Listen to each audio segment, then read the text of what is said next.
हर इंसान की लाइफ में एक बार ऐसा मोड़ जरूर आता है जिसमें इंसान अंदर से टूट जाता है और अपने आप से रूठ जाता है।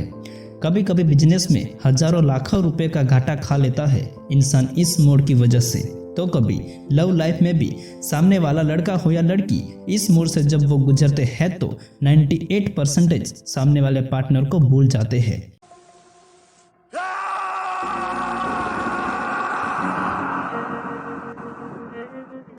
और इस मोड़ को मजबूरी कहते हैं। मजबूरी ही एक ऐसी सिचुएशन है जिसमें इंसान अपनी हैप्पीनेस और अपना सुख त्याग देता है। और मजबूरी में इंसान को चारों तरफ से बस लोग धकेलते ही रहते हैं। कभी शर्म से सर नीचा करना पड़ता है तो कभी पैसों की वजह से अपना सर छुपाना पड़ता है।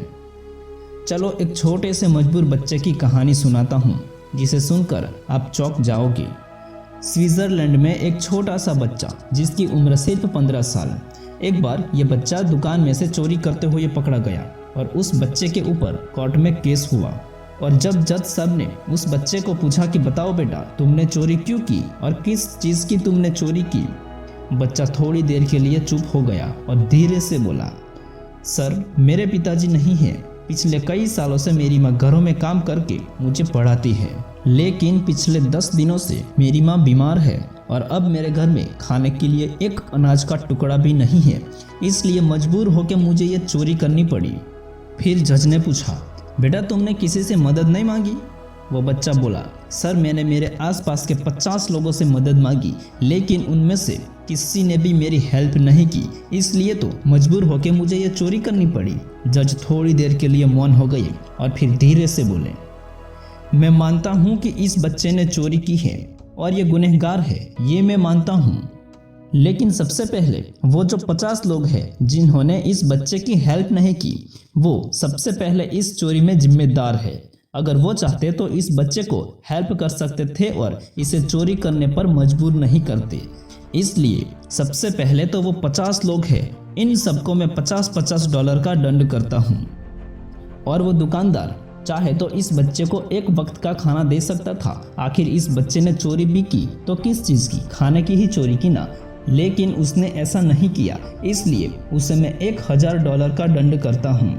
और इस बच्चे की मजबूरी समझने की बजाय उसे आगे धकेलने के लिए ये जो लॉयर है उस लॉयर को मैं $200 का दंड करता हूँ। और वहाँ कोर्ट में जितने भी लोग बैठे थे उन सबको जज ने कहा, आप सब इस बच्चे की मजबूरी की कहानी हंसते हंसते सुनने के लिए बैठे हो, इसलिए आप सबको मैं $10 का दंड करता हूं और इनमें सबसे पहले तो मैं जिम्मेदार हूं, इसलिए सबसे पहले $10 तो मैं जमा करवाता हूं।